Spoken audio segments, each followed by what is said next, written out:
दोस्तों, आपका स्वागत है मेरे इलेक्ट्रिकल ट्यूटोरियल चैनल पे। यहाँ पर हम लोगों ने इलेक्ट्रोमैग्नेटिक फील्ड या थ्योरी से एक न्यूमेरिकल प्रॉब्लम को लिया है और यह जो न्यूमेरिकल प्रॉब्लम है गॉस लॉ और इलेक्ट्रिक फ्लक्स डेंसिटी से रिलेटेड है। तो यहाँ पर हम लोग देख पाएंगे कि न्यूमेरिकल प्रॉब्लम क्या है।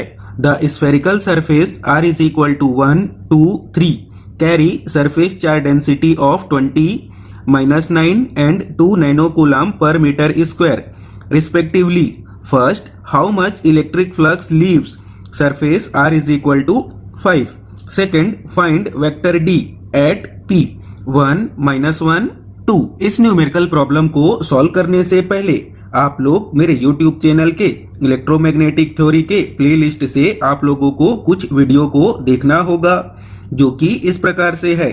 तो सबसे पहले आप लोगों को इलेक्ट्रोमैग्नेटिक थ्योरी प्लेलिस्ट से देखना होगा इलेक्ट्रिक फ्लक्स डेंसिटी के वीडियो को, और सेकंड वीडियो आप लोगों को जो देखना होगा वो क्या है, गॉस लॉ। तो इन दोनों वीडियो के हेल्प से इस न्यूमेरिकल प्रॉब्लम को स्टेप बाय स्टेप हम लोग इजीली सॉल्व कर पाएंगे। और साथ ही साथ आप लोग मेरे YouTube चैनल के प्लेलिस्ट को एक बार जरूर चेक करें, जहां पर आप लोगों को इलेक्ट्रिकल फील्ड से रिलेटेड बहुत सारी वीडियोस मिल पाएगी जो कि आप लोगों के यूनिवर्सिटी लेवल और कंपटीशन लेवल एग्जाम पे काम आ सकते हैं। और अगर आपको अच्छा लगे मेरे बताने का मेथड या समझाने का तरीका तो आप लोग सभी वीडियोस को लाइक और शेयर करें और साथ ही साथ मेरे YouTube चैनल को भी सब्सक्राइब करें, जिससे आप लोगों को जो भी वीडियोस इस चैनल पर अपलोड होगी उसकी लेटेस्ट जानकारी मिल सके। तो आइए मिलके सॉल्व करते हैं इस न्यूमेरिकल प्रॉब्लम को। तो हम लोगों को इस न्यूमेरिकल प्रॉब्लम को सॉल्व करने से पहले हम लोगों को इस न्यूमेरिकल प्रॉब्लम के गिवन डाटा को लिखना होगा जो कि इस प्रकार से है। हम लोगों को इस न्यूमेरिकल प्रॉब्लम पे अलग अलग सरफेस चार्ज डेंसिटी का वैल्यू अलग अलग स्फेरिकल सरफेस के रेडियस के लिए दिया गया है। हम लोगों को इस न्यूमेरिकल प्रॉब्लम पे पहले स्फेरिकल सरफेस जिसका रेडियस कितना है 1, उसके लिए हम लोगों को स्फेरिकल सरफेस के लिए surface charge density rho S1 का वैल्यू कितना दिया गया है 20 nano coulomb per metre square. और हम लोगों को दूसरा स्फेरिकल सरफेस जिसका रेडियस कितना है 2, तो यहां पर हम लोग लिखेंगे R2 इज इक्वल टू 2। और हम लोगों को इस रेडियस के लिए सरफेस चार्ज डेंसिटी का वैल्यू कितना दिया गया है -9 nano coulomb per metre square. और हम लोगों को तीसरे स्फेरिकल सरफेस जिसका रेडियस हम लोगों को कितना लेना है R3 इज इक्वल टू 3। और हम लोगों को surface charge density rho S3 का वैल्यू कितना दिया गया है इस न्यूमेरिकल प्रॉब्लम पे 2 nano coulomb per metre square. तो हम लोगों को इस न्यूमेरिकल प्रॉब्लम पे सबसे पहले स्फीयर के radius r is equal to 5 के लिए टोटल इलेक्ट्रिक फ्लक्स या चार्ज के वैल्यू को कैलकुलेट करना होगा। तो यहाँ पर हम लोग लिखेंगे साइन, जिसको हम लोग किससे जानते हैं इलेक्ट्रिक फ्लक्स, और टोटल चार्ज Q के वैल्यू को हम लोगों को r इज इक्वल टू 5 के लिए क्या करना होगा, कैलकुलेट करना होगा। तो जैसा कि हम लोग जानते हैं कि अगर किसी भी वैल्यू का डेंसिटी फाइंड आउट करना हो तो उसके एरिया को डिवाइड करना पड़ता है। तो हम लोगों को यहाँ पर सरफेस चार्ज डेंसिटी का वैल्यू दिया गया है और हम लोग अगर इस सरफेस चार्ज डेंसिटी के वैल्यू से अगर हम लोगों को चार्ज को कैलकुलेट करना है तो कैसे कैलकुलेट कर पाएंगे। तो यहाँ पर हम लोग लिख पाएंगे surface charge density rho S, और इसका हम लोग फॉर्मूला कितना लिख पाएंगे, तो लिखेंगे चार्ज अपॉन क्या लिखना होगा एरिया। और जैसा कि हम लोग जानते हैं कि चार्ज को कौन से लेटर से डिनोट किया जाता है, कैपिटल लेटर Q से।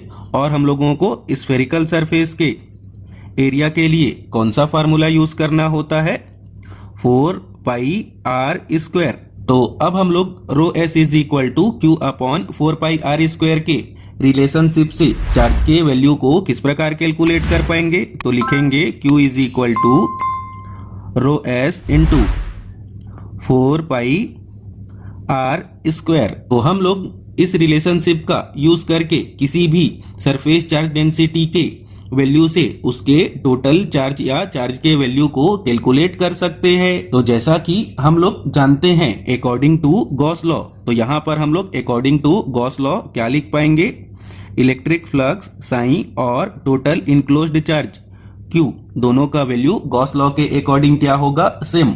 तो अगर हम लोग इस न्यूमेरिकल प्रॉब्लम में या टोटल इलेक्ट्रिक फ्लक्स साई या टोटल चार्ज Q के वैल्यू को कैलकुलेट करें तो हम लोगों को दोनों का वैल्यू सेम मिलेगा। और Q के वैल्यू को हम लोग किस प्रकार से कैलकुलेट कर पाएंगे, रो एस इंटू 4πr²। तो इस न्यूमेरिकल प्रॉब्लम के गिवन डाटा से हम लोग समझ पाएंगे कि हम लोगों को r इज इक्वल टू 1 पे सरफेस चार्ज डेंसिटी का वैल्यू कितना दिया गया है, 20 nano coulomb per metre square, और r इज इक्वल टू 2 पे सरफेस चार्ज डेंसिटी का वैल्यू कितना दिया गया है, -9 nano coulomb per metre square, और r इज इक्वल टू 3 पे सरफेस चार्ज डेंसिटी का वैल्यू कितना दिया गया है, 2 nano coulomb per metre square. हम लोगों को इस न्यूमेरिकल प्रॉब्लम के पहले पॉइंट पर r इज इक्वल टू 5 के लिए टोटल इलेक्ट्रिक फ्लक्स के या टोटल चार्ज के वैल्यू को कैलकुलेट करना है। तो यहाँ पर हम लोग देख पाएंगे कि जब हम लोग r इज इक्वल टू 5 के लिए टोटल इलेक्ट्रिक फ्लक्स के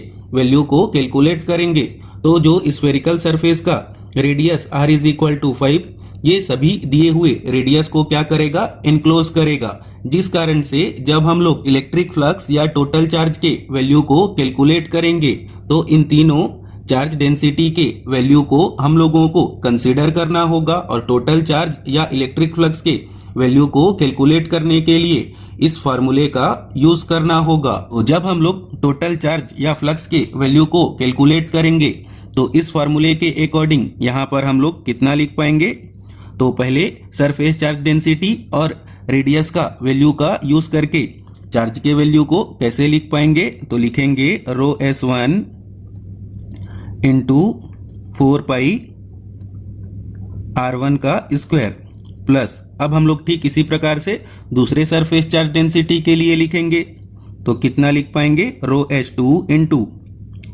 4πr2 का स्क्वायर, और तीसरे सरफेस चार्ज डेंसिटी के लिए कितना लिख पाएंगे, तो लिखेंगे रो S3 इंटू 4πr3 का स्क्वायर। अब हम लोग यहाँ पर आगे इस रिलेशनशिप पे न्यूमेरिकल प्रॉब्लम के सभी गिवन वैल्यू को पुट करेंगे। तो यहाँ पर हम लोग total electric flux psi is equal to कितना लिख पाएंगे, रो S1 का वैल्यू दिया है 20 nano coulomb per metre square, तो यहाँ पर हम लोग लिखेंगे 20 को उसके साथ मल्टीप्लाई करेंगे 4π, और r का वैल्यू कितना है 1, तो कितना हो जाएगा 1 का स्क्वायर, और रो S2 का वैल्यू कितना है -9 nano coulomb per metre square, तो यहाँ पर हम लोग लिखेंगे -9, और सेकेंड रेडियस हम लोगों को कितना दिया गया है 2, तो R2 के जगह हम लोग कितना पुट करेंगे 2 का स्क्वायर, और हम लोगों को तीसरे सरफेस चार्ज डेंसिटी का वैल्यू कितना दिया गया है 2 nano coulomb per metre square, तो यहाँ पर हम लोग क्या लिखेंगे 2, और तीसरे सरफेस चार्ज डेंसिटी के लिए रेडियस का वैल्यू कितना दिया गया है 3, तो 4π इंटू 3 का स्क्वायर, और सभी चार्ज डेंसिटी का वैल्यू किसमें दिया गया है, नैनो पे, तो नैनो को हटाने के लिए 10⁻⁻9 का मल्टीप्लाई करेंगे। और जब हम लोग इस सभी वैल्यू को कैलकुलेटर की हेल्प से सॉल्व करेंगे तो हम लोगों को radius r is equal to 5 पे टोटल इलेक्ट्रिक फ्लक्स का वैल्यू कितना मिलेगा, 25.1327, और नैनो के लिए 10⁻⁻9, और इलेक्ट्रिक फ्लक्स का यूनिट क्या होता है, कूलम। यहाँ पर हम लोगों ने इस न्यूमेरिकल प्रॉब्लम पे r इज इक्वल टू 5 पे गॉस लॉ के अकॉर्डिंग क्या कैलकुलेट किया, टोटल इलेक्ट्रिक फ्लक्स के वैल्यू को। अब हम लोगों को इस न्यूमेरिकल प्रॉब्लम के सेकेंड पॉइंट पर कैलकुलेट करना है इलेक्ट्रिक फ्लक्स डेंसिटी के वेक्टर फॉर्म को, तो लिखेंगे वेक्टर d, और हम लोगों को वेक्टर d के वैल्यू को पॉइंट P के लिए कैलकुलेट करना है, जिसका हम लोगों को कोऑर्डिनेट का वैल्यू कितना दिया गया है, तो लिख पाएंगे 1 -1 और 2। तो अब हम लोग यहाँ पर पहले इस पॉइंट P के कोऑर्डिनेट का यूज करके स्फेरिकल कोऑर्डिनेट के रेडियस या स्फेरिकल सरफेस के रेडियस के वैल्यू को कैलकुलेट करेंगे। तो उसके लिए हम लोग यहाँ पर क्या रिलेशनशिप लिख पाएंगे, तो r इज इक्वल टू जो हम लोगों को पॉइंट P पे जितने भी कोऑर्डिनेट दिए गए हैं उनका स्क्वायर करके रूट पे हम लोगों को ऐड करना होगा। तो यहाँ पर हम लोग रूट पे कितना लिख पाएंगे, 1 का स्क्वायर प्लस फिर -1 का स्क्वायर फिर 2 का स्क्वायर। और जब हम लोग इसको सॉल्व करेंगे तो इसका वैल्यू हम लोगों को कितना मिलेगा, √6। और √6 के वैल्यू को जब हम लोग कैलकुलेटर से कैलकुलेट करेंगे यहाँ पर हम लोग लिख पाएंगे √6 इज इक्वल टू 2.449। तो अब हम लोग इस न्यूमेरिकल प्रॉब्लम के गिवन डाटा के अकॉर्डिंग देख पाएंगे कि radius r is equal to 2.449 से radius r is equal to 1 और radius r is equal to 2, यही दो वैल्यू इस रेडियस से क्या है, छोटे हैं। और जो r इज इक्वल टू 3 है वो 2.449 से क्या है, बड़ा। तो जब हम लोग इस रेडियस 2.449 के लिए इलेक्ट्रिक फ्लक्स डेंसिटी वेक्टर के वैल्यू को कैलकुलेट करेंगे तो इलेक्ट्रिक फ्लक्स डेंसिटी के वैल्यू को कैलकुलेट करने के लिए हम लोगों को यहाँ पर पहले टोटल चार्ज के वैल्यू को कैलकुलेट करना होगा। और टोटल चार्ज के वैल्यू को कैलकुलेट करने के लिए रेडियस 1 पे जो हम लोगों को सरफेस चार्ज डेंसिटी दिया है और जो रेडियस 2 पे सरफेस चार्ज डेंसिटी दिया है वही दोनों सरफेस चार्ज डेंसिटी को कंसीडर करना होगा, क्योंकि जो r इज इक्वल टू 3 पे जो सरफेस चार्ज डेंसिटी दिया गया है वह इस रेडियस से क्या होगा, बाहर। यहाँ पर हम लोग r इज इक्वल टू 2.449 के लिए जब हम लोग electric flux density vector calculate करेंगे तो यहाँ पर हम लोग इलेक्ट्रिक फ्लक्स डेंसिटी के लिए टोटल चार्ज के वैल्यू को कैलकुलेट करेंगे।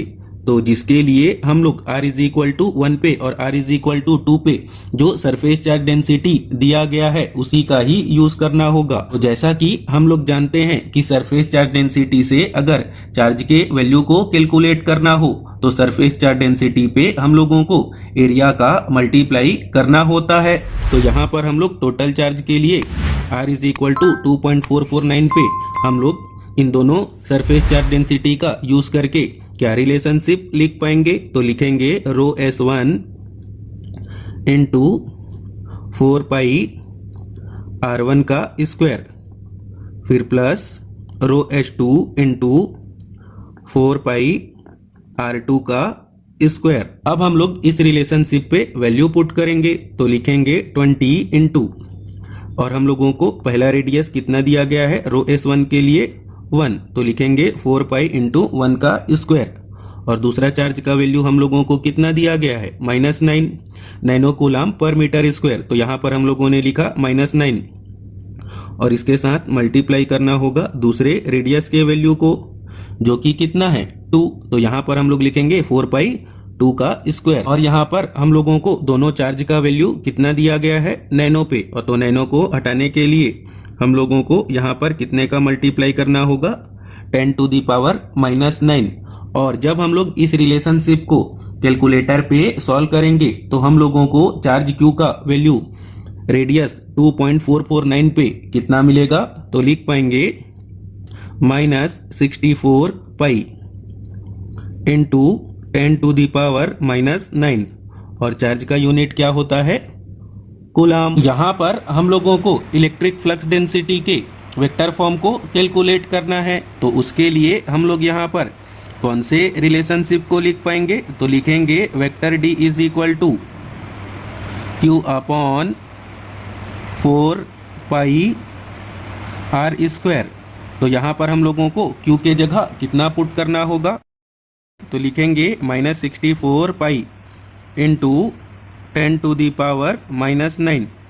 और हम लोग इसके डिनोमिनेटर पर कितना लिखना होगा, तो लिखेंगे 4π और r के जगह हम लोगों को कितना पुट करना होगा, √6 या 2.449। तो यहाँ पर हम लोग 4π के साथ कितना लिख पाएंगे, √6 का स्क्वायर। और यहाँ पर हम लोगों को जो इलेक्ट्रिक फ्लक्स डेंसिटी वेक्टर के फॉर्म पे कैलकुलेट करना है तो यहाँ पर हम लोग मल्टीप्लाई करेंगे यूनिट वेक्टर AR का। और जब हम लोग इस वैल्यू को कैलकुलेटर की हेल्प से सॉल्व करेंगे तो हम लोगों को इलेक्ट्रिक फ्लक्स डेंसिटी का वैल्यू वेक्टर के फॉर्म पे कितना मिलेगा, तो लिखेंगे -2.667 यूनिट वेक्टर AR। और इस 10⁻⁻⁹ के लिए लिखेंगे नैनो। और इलेक्ट्रिक फ्लक्स डेंसिटी का यूनिट होता है कूलाम पर मीटर स्क्वायर। तो इसी के साथ ही यह न्यूमेरिकल प्रॉब्लम कंप्लीट हुआ, जिस पर हम लोगों ने सीखा कि जब हम लोगों को स्फेरिकल सरफेस के लिए अलग अलग रेडियस पे कुछ चार्ज डेंसिटी का वैल्यू दिया गया हो तो किस कंडीशन के लिए किस प्रकार से टोटल चार्ज या फ्लक्स के वैल्यू को किस प्रकार से कैलकुलेट किया जाता है, और किसी भी दिए हुए रेडियस के लिए हम लोगों को इलेक्ट्रिक फ्लक्स डेंसिटी के वेक्टर फॉर्म को किस प्रकार से कैलकुलेट किया जाता है। तो अगर आपको यह सब बताने का मेथड, समझाने का तरीका अच्छा लगा हो तो इस वीडियो को ज़्यादा से ज़्यादा लाइक और शेयर करें और साथ ही साथ मेरे YouTube चैनल को भी सब्सक्राइब करें। Thank you, all the best.